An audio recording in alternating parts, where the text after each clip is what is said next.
Welcome to Next in Health Podcast. I'm Jenny Colapietro, PwC's Vice Chair for Health Industries, working across pharmaceuticals, medtech, payers, and providers.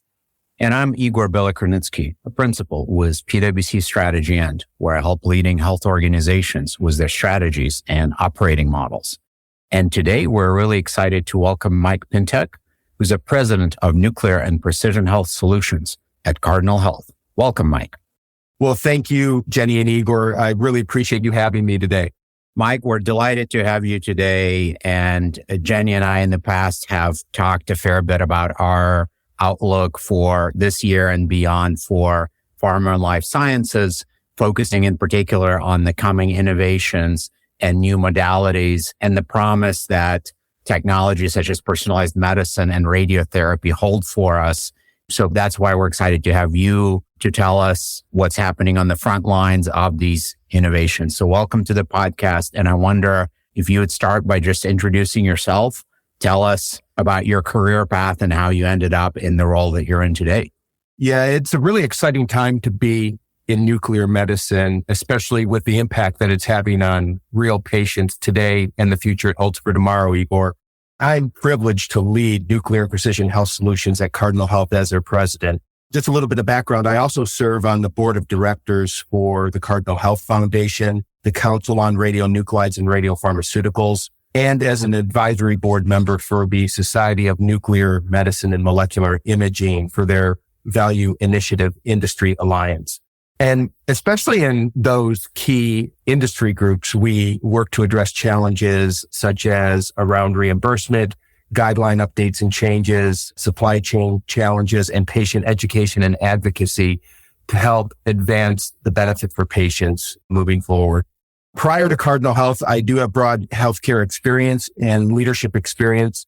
I began my career in consumer healthcare with SmithKline Beecham, which is now GlaxoSmithKline. I spent more than 20 years in diagnostics and life science research with Abbott Laboratories, Ventana Medical Systems, Roche, and Luminex Corporation, and then more than 8 years in pharmaceuticals now with Cardinal Health.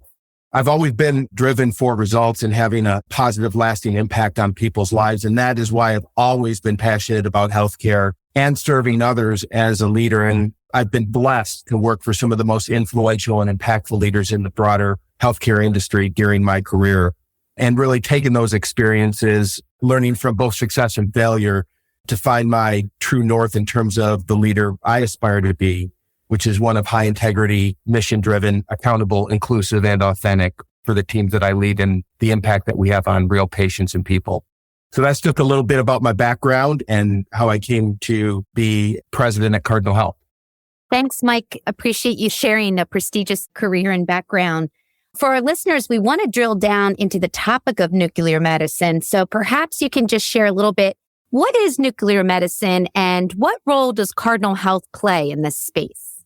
Well, first, Jenny, that's a great question that I typically will get. And I would just start with nuclear medicine is truly the embodiment of precision health when you think about the just-in-time environment we operate in with preparing, dispensing, and delivering time-critical radiopharmaceutical doses to the right patient at the right time before its half-life expires every single time.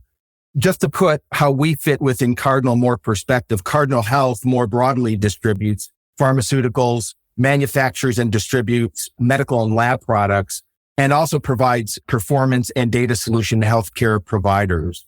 And at NPHS, we are unique within the walls of Cardinal Health in that we are a true pharmaceutical company within the walls of a very large pharmaceutical and medical products distribution company. We are also at the forefront of shaping the future of precision healthcare. There are about 20 million nuclear medicine patient procedures performed every year in the U.S. And at NPHS, we manufacture, prepare, and dispense and deliver more than 12 million of those time-critical patient-specific doses annually, and have also supported the majority of FDA-approved radiopharmaceuticals. Our vision is to really shape the future of precision healthcare and advance precision healthcare, which is really focused on our theranostics strategy to expand in precision healthcare by accelerating novel radiopharmaceuticals to market. We're very proud about the role we play in nuclear medicine and the important role that we play for patients, and patients are at the center of everything we do. Mike, that's fantastic. And I want to continue this and going deeper into this discussion around nuclear medicine and its applications, and specifically talk about Alzheimer's. And there's a lot of excitement when nuclear medicine started to be applied to diagnose diseases like Alzheimer's, but there weren't treatments for it yet necessarily. But now, of course, there are next-gen therapies coming out to not just diagnose, but also treat Alzheimer's. And so given that, what do you see as the promise for nuclear imaging into the future?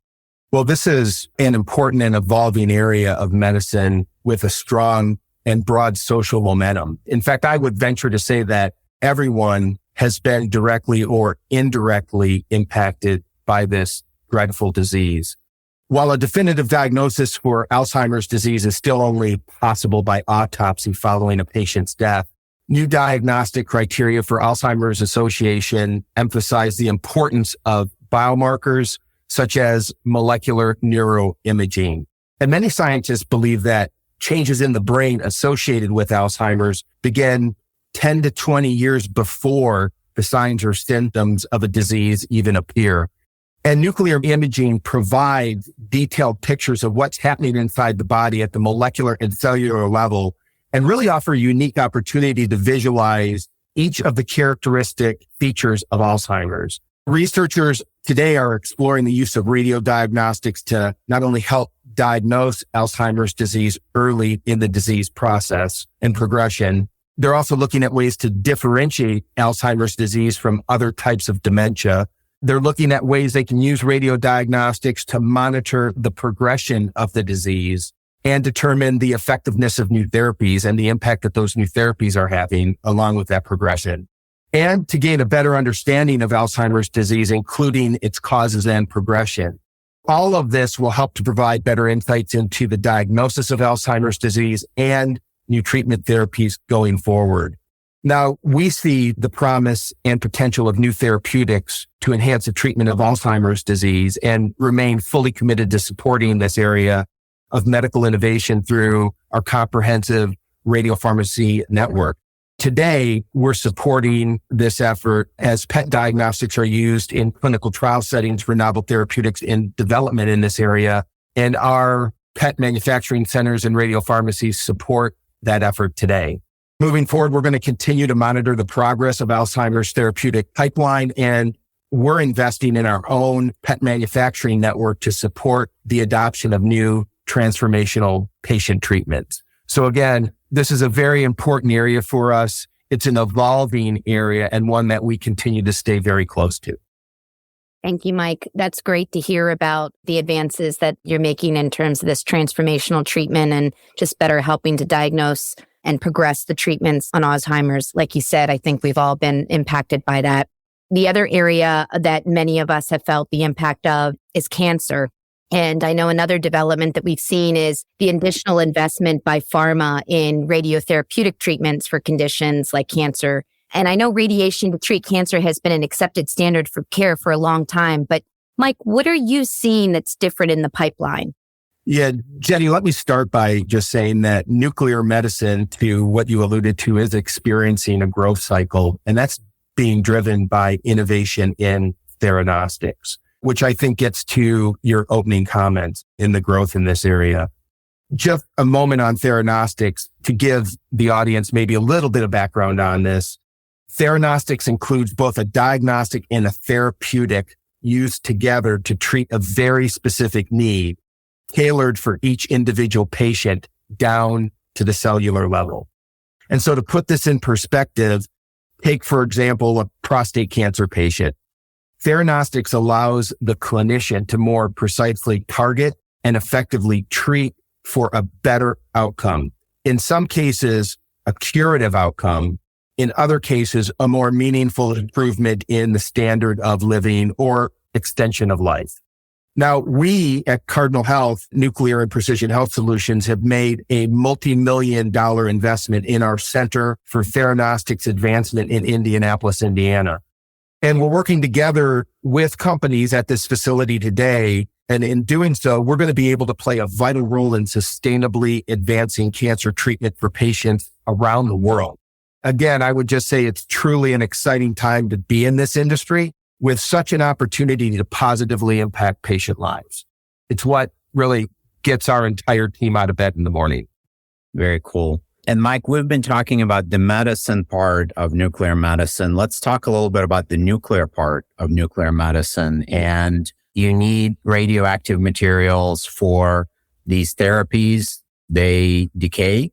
And so what are the nuances of producing these therapies and supplying them to the market that are driven particularly by the nuclear part of this? Yeah, you're spot on, Igor. And to your point about the nuances or uniqueness of radiopharmaceuticals, there are some key differences to be mindful of when comparing a traditional, let's just call it oral pill pharmaceutical drug and a radiopharmaceutical. The first you touched on is shelf life. And using your melting ice cube example, radiopharmaceuticals decay constantly.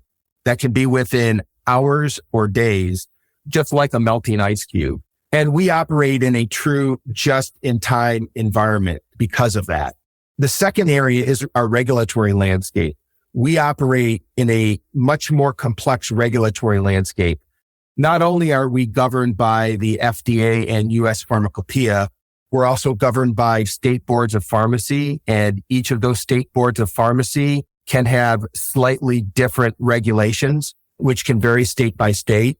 We're also overseen by the Nuclear Regulatory Commission, in addition to other regulatory bodies such as the Agreement State Radioactive Materials Agency, the EPA, Department of Transportation, OSHA, TSA, and Homeland Security. So as one might expect, when working with radioactive materials and radiopharmaceuticals into nuclear medicine, we are very heavily regulated, and that is also a key difference. And the final key difference is that there are specialized requirements for patient administration. For example, patient administration requires specialized physician and staff training. You need to have an authorized user that can administer the radiopharmaceutical drug. And you also, the site in which the radiopharmaceutical drug is administered, it's required to have a radioactive materials license for that facility to be able to operate as well. And so between shelf life, regulatory landscape, and the specialized requirements for patient administration, those are all specific differences between a radiopharmaceutical and a traditional oral pharmaceutical drug that you'd get a prescription for and pick up at your local pharmacy. Mike, I think if we look back 10 years ago, there were questions about the future of nuclear medicine, due to a variety of reasons, isotope shortages, other dynamics. But fast forward today and wow, the vibe seems totally different. As you said, nuclear medicine is definitely in a growth cycle. And it's exciting to hear just about the advancements, the current day applicability, and the innovation that it's driving.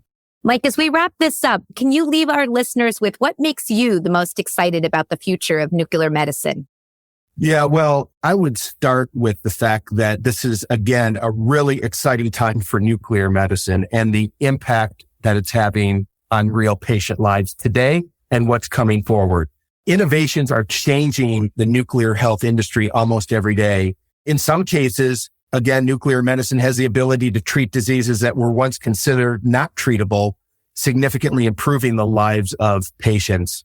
And I have never been more bullish about the bright future that we have ahead of us for patients, for our customers, and for nuclear and precision health solutions at Cardinal Health.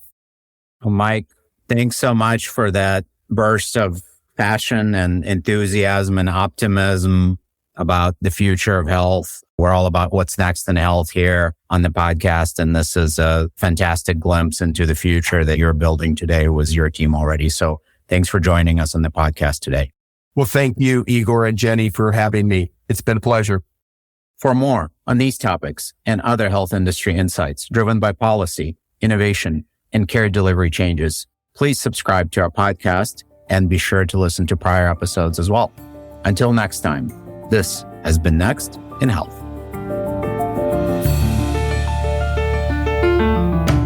This podcast is brought to you by PwC, all rights reserved. PwC refers to the U.S. member firm or one of its subsidiaries or affiliates, and may sometimes refer to the PwC network. Each member firm is a separate legal entity. Please see www.pwc.com/structure for further details. This podcast is for general information purposes only and should not be used as a substitute for consultation with professional advisors.